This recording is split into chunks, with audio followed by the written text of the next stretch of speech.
morning. What have you been up to? Well, not a great deal because I've been a little bit under the weather, but I will. Couldn't see A Woman in Black, which I think you have seen. I have you not, seen, Nick? yes. So we can talk about that after we have a bit of a chat about Julia, the play about Julia Gillard, written by Joanna Murray Smith. Have you seen that one? No. Certainly, if you have. Right, interesting. It's interesting having seen, and I talked about this some weeks ago, RBG, the Ruth Bader Ginsburg play by Susie Miller that came down from Sydney. This is another sort of major female protagonist from the political or, well, RBG was judicial sphere in America. So Julia Gillard was a controversial figure and sort of not really very visible until she moved into that sphere of being Labor Party member and then PM, controversially, for a period of time. And Joanna Murray Smith has a pithy, witty style of writing, and she implements that or uses that in this piece. Playing Julia Gillard is Justine Clark from Sydney, who is really terrific in the role. There's one other woman on stage who doesn't speak at all, I don't believe. I'll talk about that in a moment. But the main linchpin, the key or the trigger inspiration for this play is people might remember, Julia Gillard's misogyny speech directed at Tony Abbott, which was in 2012 in Parliament.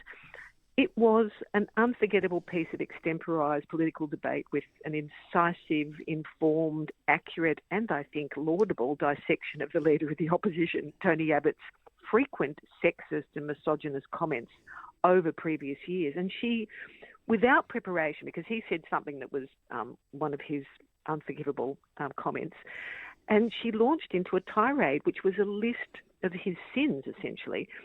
And it was extraordinary. And I have to say that that's the end of this play. Justine Clark's delivery of it is exceptional. And the writing of that piece, Julia Gillard's extemporised or improvised piece, she probably had it in her head for a period of time and out it all came at once. It was extraordinary. And the crowd on opening night leapt to its feet. Now, I must say that my belief is that it was the speech and the performance of it at the end rather than the whole play that was. So how did that strike you, the whole play?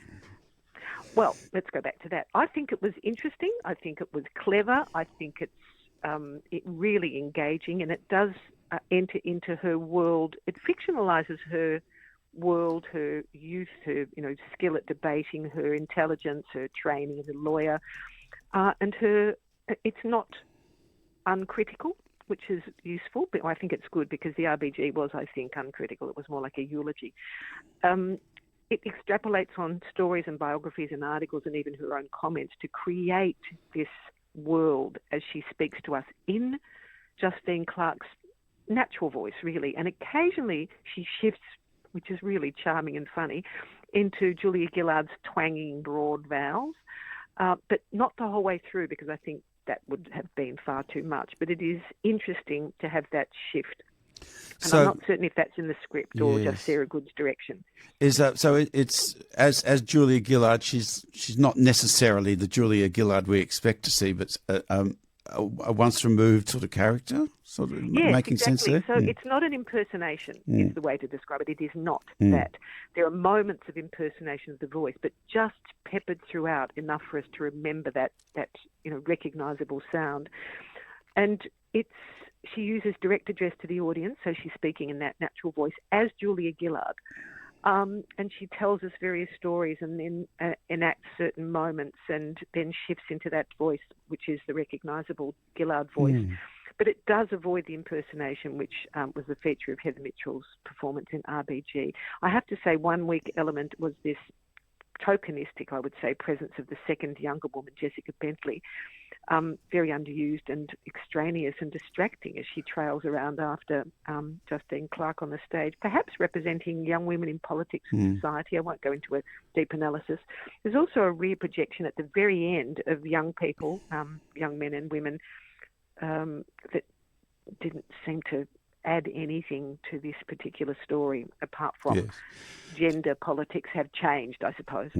I remember you saying about the RBG production that I can't remember who was the actor. It was Heather Mitchell. And she said the performance was outstanding, but there was sort of some structural weakness in the play. Did you find the same thing about Julia? Julia? Yes, I think so. I don't know if is it structural? It's perhaps to do with a bit hagiographic sort of thing, yeah. Yes, I think so. Yeah, yes, it's a bit sainted, but it's not as much as RBG. But I think a biography, as I've said before, is not a natural dramatic arc. So hence the finishing on the misogyny speech, which is the high point of this play, and the whole thing of this woman's childhood, her youth, her relationship with her father, her politics, and then the battling with Kevin Rudd and other people, and being called Julia, not Prime Minister or Ms. Gillard.